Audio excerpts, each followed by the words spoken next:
Halo saudara Elida Neti. Mulut Hotman Paris berkicau-kicau. Emosi saya sore ini. Bisa saya bongkar kelakuan busuk. Sekali lagi saya sampaikan, banyak yang bisa saya bongkar kelakuan busuk Hotman Paris. Ada bukti, ada.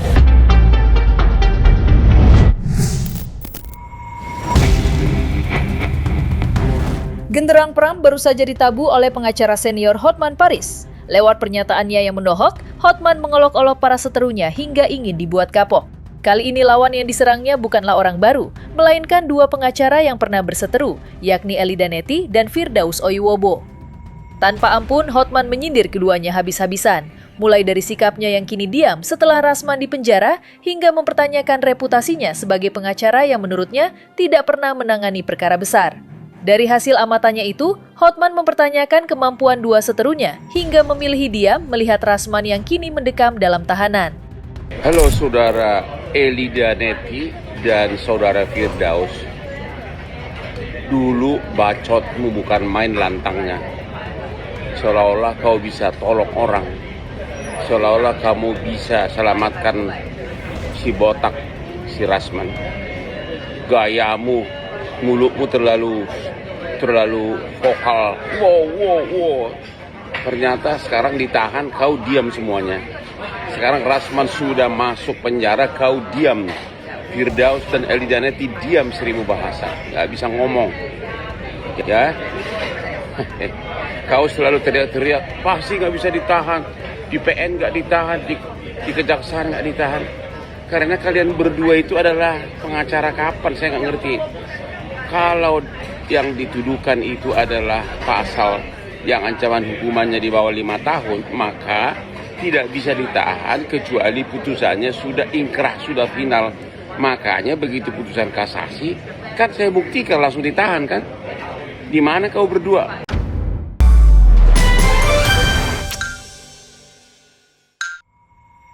Kalian mana pernah menangani perkara bisnis besar?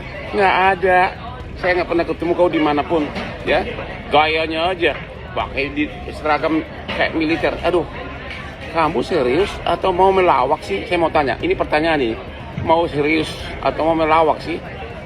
Lihat tuh, 90% pengacara di Indonesia ini Hotman Paris yang pegang pengacaranya. 90% kasus bisnis, lihat di jurisprudensi, lihat di berbagai buku-buku. 90% kasus bisnis di Indonesia ini Hotman yang pegang. 90%.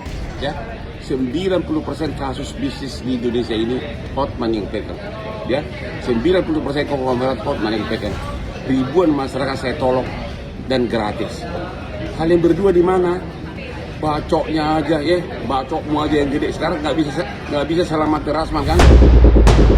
Menjawab ucapan Hotman yang dianggap merendahkan, Elida Neti tidak kehabisan kata, balik menyerang Hotman dan mengolok-oloknya soal perkara Iklim Hakim yang dianggap remeh dan menjijikan, yakni dugaan pelecehan. Dalam perkara tersebut, Hotman awalnya dilaporkan mantan asisten pribadinya Iklim Hakim ke Polda Metro Jaya atas dugaan pelecehan. Laporan itu dibuat Iklim Hakimi setelah menggandeng Rasman sebagai pengacaranya. Namun bukan Hotman jika tidak dapat membalikan keadaan. Dari dilaporkan, Hotman menyerang balik dengan melaporkan keduanya. Atas laporan Hotman tersebut, Iklim Hakim dan Rasman divonis bersalah. Menanggapi kemenangan Hotman, Elida Neti punya penilaiannya sendiri dan menolak memberikan selamat. Sebaliknya, diduga diraih dengan cara kotor sebagai seorang advokat. Dari kemarin saya diam. Ngapain saya dituding-tuding lagi? Maaf ya Hotman, kalau saya numpang pansos, itu perkara yang kami laporkan tentang pidana, pornografi dan pornoaksi, bisa lagi kita proses, ya, bisa kita proses lagi, karena semua pembuktian kita punya. Tapi kan saya diam, ketika Olowin udah ditutup, ketika kamu sudah tidak lagi di IG kamu tidak ada cium-cium perempuan, di IG kamu tidak di kolam renang dengan perempuan, waktu itu, ingat nggak perkara itu, LP-nya masih ada loh, dan bisa kita proses. Jadi Hotman Paris, maaf, jangan lu merasa lu senior, perkara lu gede-gede, tapi lu kan pernah main ini sama Hakim. Ada kok, lu sogok Hakim, tanya tuh ada Bang Mekarta tahu, Ricky Siton juga tahu, banyak loh. Senior-senior kita tahu apa kerjaan lo. Saya minta sama Hotman Paris, jangan senggol-senggol saya nggak ada urusan dengan Anda. ya Bang Hotman. Tadinya saya ingin berkenalan atau bergabung dengan Anda untuk donasi-donasi terbaik. Tapi seperti ini, najis lah gabung sama lo. Kita kira bukan karena perkara Hotman Paris. Benar perkara ini perkara receh, perkara nggak jelas, perkara tanah sepetak, sawah sepetak. Lu mainin sawah sepetak ya. Lu up perkara itu karena lu punya uang. Terindikasi lu semua bisa uangkan. Jangan. Saya udah lama diam. Kalau kompak Hotman Paris bersama Iklim Hakim di PK timbul pidana bahwa lu adalah pembohongan. Kalau Iklim Hakim mau laporkan lu tentang benar-benar ada pelecehan itu, habis lu. Kemarahan Elida Neti atas ucapan Hotman membuatnya kehilangan kesabaran. Tidak main-main, pengacara kawakan asal Bengkalis Riau itu memperingatkan kasusnya dengan Iklim Hakim bisa menyeretnya kembali ke ranah hukum. Itu diungkap Elida Neti yang mengetahui secara pasti setelah mengikuti proses persidangan sebagai kuasa hukum Rasman. Dari hasil persidangan, Elida Neti menyebut semua tuduhan Iklim Hakim bukan omong kosong, melainkan kebenaran yang tak terbantahkan. Tidak itu saja, Elida Neti juga mengaku mempunyai sejumlah dokumen dan barang bukti berupa video Hotman terkait dugaan tindak asusila terhadap perempuan asal Surabaya. Mulut Hotman Paris berkicau-kicau. Emosi saya sore ini. Berkicau-kicau. Seperti burung kicau. Tapi gak ada nilai. Mau lu bilang hebat. Mau lu temannya Pak Prabowo. Mau lu bilang orang kaya. Lu masih berani up saya yang orang di bawah. Menurut lu saya di bawah lu kan. Kenapa lu up? Kenapa lu podcast dengan nama saya? Podcast lu dengan nama saya. Berarti lu rendah dari saya. Lu kecil dari saya. Kenapa sih Iklim Hakim mau gak main? Mau dia di penjara, dibayar berapa lo Iklim Hakim?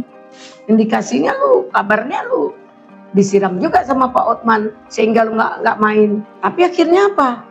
Mampukah dia bela? Enggak kan? Dia juga menjelekkan Iklim Hakim sama Rasman masuk bui.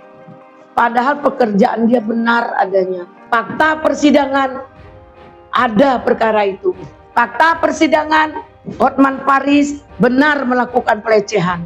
Mungkin dulu kamu bisa bayar hakim, mungkin dulu kamu lakukan itu sehingga kamu mendapat menang, oke, karena kamu punya segalanya. Tapi apakah kami bilang kami tidak pernah dapat perkara besar? Mau perkara kami kecil, mau perkara kami besar, mau kami nggak punya perkara, mau kami pro bono, membantu penegakan hukum tanpa dibayar, karena kami mampu cari makan sendiri.